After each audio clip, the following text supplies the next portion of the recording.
O turismo é uma atividade económica esgotada, é isso? Ou não? Não, espero que não. Hum. E acho que não é? Nós queremos andar para um lado para o outro, não vamos deixar de viajar e, sobretudo, as pessoas não vão deixar de viajar. Eu, por acaso, nós agora estamos a habituar-nos a isso, a fazer férias, ir para o estrangeiro, ir para longe, mas eu recordo-me que num tempo diferente, era o tempo da, da crise de 80, portanto há mais de 40 anos. Eu uma vez fui em trabalho à Alemanha e uma coisa sobre energia. Portanto, a pessoa que me acompanhou durante a viagem, que era um alemão relativamente novo, na altura nós estávamos com um problema de inflação para aí a 30%, ou 20 e tal por cento, 30%, e lá estava a uns estonteantes 6%. Eu agora querem tudo a 2%, não é? E ele dizia, nós aqui na Alemanha vivemos para o mês de férias. Portanto, e o mês de férias é ir para o sul. Bem, entretanto as coisas mudaram, o sul tornou-se um espaço muito, muito maior, as companhias de aviação já não têm nada a ver com o que eram nesse tempo, e uma conjugação imensa de fatores faz com que hoje o turismo seja um fenómeno mundial. Ponto. Portugal beneficiou dessa situação, sem dúvida nenhuma. Tem uma situação que eu diria bastante vantajosa. Nós somos, na Europa, creio que estamos à nossa frente, em termos de peso do turismo no PIB, só está a Islândia, mas a Islândia é um país minúsculo e com um turismo muito, muito, digamos, topo de gama, digamos assim, e a Grécia, por razões que se compreendem, porque combina o Mediterrâneo com a história de uma forma muito poderosa, e nós vimos a seguir. Portanto, estamos à frente de países que em número de turistas têm muito mais do que nós, como a França ou sobretudo a Espanha. E isto foi muito importante para a nossa recuperação, e foi muito importante para a nossa recuperação não apenas pelo dinheiro que trouxe, digamos, pela quantidade de visas, como costuma dizer, mas de turistas que chegaram, de pessoas que vieram, mas porque teve um efeito que eu sempre valorizei imenso, apesar da imensidão de críticos que isso teve, é que a recuperação turística não foi feita de forma muito capilar. Isto é, com muitas pequenas empresas e pequenos negócios a beneficiarem disso. Isso aconteceu na restauração, aconteceu no alojamento, foi o boom do alojamento local. O alojamento local pôs dinheiro na mão, nos bolsos, de não sei, centenas de milhares, milhões de portugueses, se calhar. Toda a gente arranjou forma de beneficiar desse boom.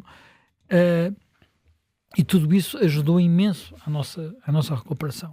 Aquilo que nós agora estamos a notar é que o ritmo de crescimento abrandou. Ainda continua a crescer, mas abrandou. Portanto, temos ritmos de crescimento que em 2003 andavam quase nos 16%, o ano passado baixaram para 7% e agora estão abaixo de 5% este ano.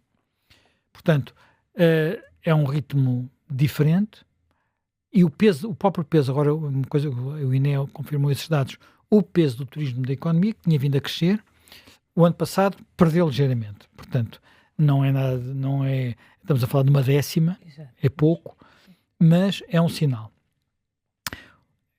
Importa perceber o que é que esse sinal indica, porque isso não foi igual em todas as regiões do país. Há zonas do país que continuam com crescimentos muito fortes e outras onde isso não está a acontecer. Só para te dar uma ideia em termos de, por exemplo, de crescimento, o Algarve tem crescimentos relativamente baixos, não é? Portanto, estamos a falar para o Algarve de um crescimento de 6%. Lisboa ainda menos, 1,9%. Mas outras regiões, como por exemplo o Norte, 8,7%, a Madeira, 17%, os Açores, 11%. Portanto, há regiões que estão bastante mais, o Alentejo mais de 10% também. Portanto, há regiões que estão a crescer mais, o que é bom, porque isto percebe-se que as zonas mais saturadas, Lisboa e o Algarve, começam de alguma forma a abrandar, o que é porventura também um sinal da sua própria saturação, e outras a crescer. Isso é um sinal positivo, e há outro sinal que era bom que tivéssemos, que é perceber se estamos, por assim, como dizem os economistas, se estamos ou não a subir na cadeia de valor. Exatamente. Não é? O que é que significa isso? Isso era o que nós gostávamos. O que é que significa subir na cadeia de valor? Significa passar a ter turistas de 5 estrelas em vez de turistas de 4 estrelas, turistas de 4 estrelas em vez de turistas de 3 estrelas, estou a falar em termos de alojamento. Ou como se dizia nos anos 80 e 90, o turista do pé descalço. Isso. Pronto. O turismo hoje é muito diferente desse tempo e nós temos uma boa parte das nossas receitas turísticas estão ligadas a um turismo de muito curta duração. Portanto, em alguns destes centros, sobretudo Lisboa e Porto, associado aos paquetes, que apesar de tudo tem influência, portanto, quem chega num paquete está 6 horas, 7 horas, 8 horas, Sim. portanto é uma visita rápida, faz-se umas compras, faz-se uns circuitos, quando muito toma-se uma refeição e É vai-se o embora. turismo que as cidades mais detestam, não é? Pois. É o que tem a maior pegada em todos os níveis. Em todo lado. Pegada de carbono, E pegada nota-se, social. na Baixa bem se nota quando chega um Exato. cruzeiro. Pronto. Eu já fiz cruzeiros e o último que fiz já foi há mais de 20 anos. Portanto, ainda eram barcos que na altura achei gigantescos e ao menos de metade do tamanho dos atuais. Dos que são hoje. Aquilo é uma coisa absolutamente descomunal. Cidades flutuantes, não é? Quer dizer, eu já era uma cidade flutuante, agora é uma metrópole flutuante quase. Estamos a falar de, acho que há alguns com mais de 5 mil passageiros, 6 mil passageiros, coisas desse género. Portanto, 10 mil pessoas dentro de uma coisa daquelas. Portanto, e depois temos o turismo de short break, portanto, que é o turismo que vem para um fim de semana e que tira partido de termos custos de voos muito baixos. Pronto, o custo da aviação, a aviação tornou-se a forma de viajar mais barata. É uma coisa que até custa a querer, mas é mesmo, não é? Devido à fortíssima competição e ao aumento enorme de eficiência. É evidente que o conforto das viagens não é o que era noutros tempos, todos também sabem, quem viaja sabe isso, mas permite que as pessoas viajem, quer dizer, é fácil fazer contas, não é? Sim. É possível ir passar um fim de semana ao outro lado da Europa. Vai-se passar um fim de semana ao lado da Europa e às vezes olha-se para o preço da deslocação. Eu vou dizer uma coisa, pode chegar muita gente, mas é o preço de comprar um Alfa daqui para Braga e voltar. Isso. É verdade. Às vezes menos, não é? Portanto, um Alfa é o comboio, e já nem digo de ir de carro, não é? E pagar as portagens e a gasolina e essas coisas O todas. preço do transporte aéreo é um dos preços mais irracionais que existe e é aquele que internaliza menos os custos económicos associados ao transporte, porque é um dos transportes que tem a maior pegada de carbono, que tem efeitos Apesar de ter melhorado muito. sonoros, de qualidade de vida da população, de pressão dos aeroportos e tudo, e é super barato. Quando os comboios, então em Portugal, Sim, porque o choque é total. tem a ver não é? com a infraestrutura. Um aeroporto, construir um aeroporto, apesar de tudo, é caro, mas construir uma linha férrea é muitíssimo mais caro. E mesmo, e pronto, e se passarmos para o automóvel, o automóvel tem uma pegada também muito, muito, muito elevada. Portanto, dito isto, as pessoas passaram a viajar imenso. Portanto, o turismo não é só o turismo de verão. É evidente que nesta época do ano, em algumas regiões do país, ele está atolhado, não é? Isso nota-se mais, sobretudo no Algarve, nas zonas no litoral, mas de resto há um hábito todo o ano, ganhou-se um hábito todo o ano, e isto também teve efeitos sobre muitas outras economias à volta. Uma das zonas que em Portugal há mais tempo começa a dar sinais de alerta é a zona da restauração. A Associação dos Restaurantes queixa-se imenso, há sempre uma discussão, porque, como se recordarão, a seguir, uma das coisas que a Geringonça trouxe, quer dizer, com a Troika tinha subido o IVA, depois com a saída da Troika desceu outra vez o IVA, e há uma discussão a perguntar por que razão é que uma pessoa vai tomar uma refeição de 100 euros por cabeça e paga só 13% de IVA, quando aquilo de facto é um bem de luxo. Portanto, é uma discussão legítima, mas quando se fala em aumentar o custo, aumentar o IVA, fala-se sempre de falências e por aí dentro. É um setor muito, muito particular, porque é um setor onde a mortalidade das empresas é enorme, mas também a criação das empresas é enorme. Porque é que isso passa? é uma área onde, digamos que o custo de entrada, o custo de investimento inicial é muito baixo, por comparação com outras áreas. Quer dizer, se eu quiser construir um hotel, ou se quiser criar mesmo uma empresa de serviços culturais, porventura é mais complicado do que abrir um café. Aliás, durante muito tempo... Hoje em dia quase nem é preciso licenças. Quase nem é preciso licença, e era uma coisa que eu lembro, enfim, no tempo da crise, de vez em quando ouvi histórias de pessoas que eu conhecia daqui e da acolá, que tinham ficado desempregadas, e por onde é que aquele foi fazer? Abriu um café. Exato. Era uma coisa muito comum. Isso hoje é mais está a vender casas. Hoje está. Pronto. E só para o número, eu nem tinha ideia destes números. Os números que a Aeresp dá relativamente à mortalidade das empresas são incríveis, não é? Estamos a falar, este ano, que houve mais de 6 mil empresas criadas e mais de 9 mil empresas fechadas. Portanto, é uma rotação muito grande. Isso em si não é muito, não levanta problemas. Aquilo que nós podemos perguntar é se nós temos este setor adaptado ao país que somos.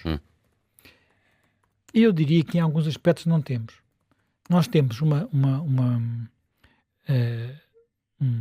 um índice de empresas de restauração. Estamos a falar de empresas, não consegui encontrar números para unidades de restauração, mas empresas de restauração, nós temos uma empresa de restauração para cada 300 pessoas. Só a Chequia e a Grécia é que têm mais. A média europeia é 450, a de Espanha 600. Já nem falo da Alemanha, que também a Alemanha, outros países, por exemplo, a Polónia é 800. Portanto, temos um número de restaurantes por habitante muito superior àquilo que é normal. E eu acho que aqui nem sequer, provavelmente, nem estão muitas da nossa rede de cafés. Eu recentemente fiz um short break, agora se diz, não, pequenas férias num país do Báltico, e uma das coisas que reparei, que até achei estranho, enfim, não estava habituado, é não se consegue tomar um pequeno almoço na rua. Não há cafés, não há pastelarias, não existem. Quer dizer, aquele é um país pós-soviético, com uma maneira de ser diferente. Essas coisas não existem. Quer dizer, há restaurantes, naturalmente, sobretudo nas zonas onde há mais estrangeiros, mas não há aquele pequeno estabelecimento, praticamente não existe. Aqui não é em cada esquina. Em cada esquina há vários. São 4 esquinas, 4 estabelecimentos. 4 cafés. Portanto, há aqui digamos, uma estrutura económica que, porventura, nem sequer se adaptou a algo que também é uma evolução dos comportamentos. Hoje em dia, eu creio que há mais, quer dizer, há duas coisas que aconteceram nos comportamentos. Uma que faz as pessoas gastar mais dinheiro, outra que faz as pessoas gastar menos dinheiro. Uma que faz as pessoas gastar menos dinheiro é que penso que começou no tempo da Troika e depois as pessoas habituaram-se e não deixaram isso, que é, voltou marmita, não é? Portanto, as pessoas perceberam que era mais barato trazer a refeição para o local de trabalho, comer no local de trabalho, do que andar a pagar uns croquetes, umas empadas, umas chamuças, ou uma sopa, para ser mais num restaurante. E que era melhor, enfim, até porventura, gastar o dinheiro que assim se poupava, depois a ir a um restaurante mais sofisticado, com os amigos, numa noite ou num fim de semana. Acho que há uma alteração de comportamento que naturalmente abalou a estrutura pré-existente. Não será radical, nem toda a gente faz isso, mas mudou. A outra coisa que mudou é os Uber Eats desta vida, não é? Os Uber Eats, os Globos. E ainda tens os supermercados que estão a entrar. Não, e isso é a nova realidade. E ainda há isso, que é estão a entrar no segmento das refeições muito baratas. Muito baratas, muito rapidamente. Que ameaça a gama mais baixa, mais popular da restauração. Isto não é exatamente turismo, digamos, no sentido tradicional do termo, cruza. É um tema que, aliás, se calhar um dia temos que fazer aqui um contracorrente com isso, até para perceber melhor, porque eu acho que estes novos hábitos já fizemos um sobre por causa do impacto dos supermercados. Sobre as refeições dos supermercados. Com a Helena Matos. Pois. Portanto, há aqui alterações que são interessantes, que são desafiantes, e depois há novos mas não podemos considerar também, não é? Que sejam... Há novos consumos. Mas seja, é um tema que ainda daria para fazer mais. Se calhar a torrada está em decrescimento, está a aumentar o brunch ou o abacate, não é? Há novos consumos. Há novos consumos. Exato. Há novas maneiras também de... Aparentemente, nós fizemos na altura só focado muito nos supermercados, mas aparentemente nós temos aqui uma espécie de ensanduichamento, não é? Que é os restaurantes muito populares e os restaurantes de gama muito alta, porque os super ricos que nós andamos a atrair também não vão a restaurantes, contratam chefes, não é? Sim, Mas há isso alguns super ricos, mas depois há, quer dizer, eu não sei, mas há restaurantes desses mais sofisticados de Lisboa, pelo menos de Lisboa, que ouvi dizer que têm marcações para daqui a, só se queres lá ir jantar, tem marcas para daqui a 3 meses. Mas se reparar, são eles que estão a ser mais vocais a pedir benefícios fiscais. Pois, Já vimos que é um enfim, tema não sei dizer, é um tema interessante, é um tema Exato. difícil, e há uma coisa que é interessante que também se nota nestas estatísticas do INE. Quando nós olhamos para os salários deste setor, portanto, para o emprego, para a remuneração por trabalhador, o setor mais mal pago é o setor da restauração. O setor da restauração só recebe 75%, a remuneração média no setor da restauração Sim. é 75% da remuneração média no setor do turismo. Como sabemos, não é o setor mais bem remunerado, Exatamente. do país.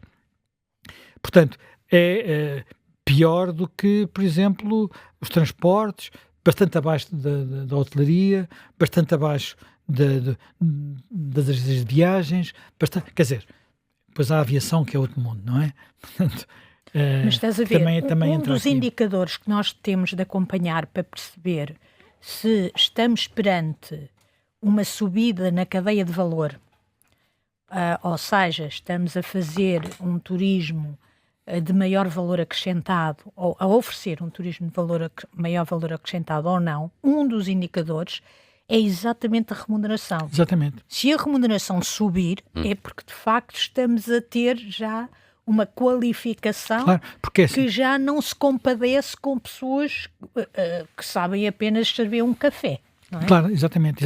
E esse é um isso- indicador importante para acompanhar, nomeadamente nas zonas que parecem indiciar esta alteração estrutural, que é o Algarve e Lisboa, não é? Lisboa. Sendo que das coisas, por exemplo, algumas pessoas do setor, vamos ter aqui algumas hoje, falam que há espaço, por exemplo, para o topo, que, digamos, para os hotéis de 5 estrelas, para uma oferta mais sofisticada, há espaço e há procura, porque apesar de tudo, há muitas coisas que o país oferece que continuam a ser muito competitivas a este nível. Mas desculpa lá voltar só a interromper-te a propósito Não há do que vontade, a gente está a conversar. do que estás a dizer. Há os indicadores, embora eles agora precisem de ser confirmados, e há um problema com a conta satélite do turismo que está relacionada com o facto, com a alteração da população, que nós já Exatamente. debatemos aqui, e, portanto, não é possível ainda dar dados mais desagregados sobre o emprego, mas há um outro aspecto que é, embora em zonas como Lisboa, e eu estou a falar de Lisboa e Algarve, porque são as zonas em que parece ter atingido aquele patamar de amadurecimento. E tanto pode ser amadurecimento como crise. Neste momento parece ser amadurecimento e subida de patamar.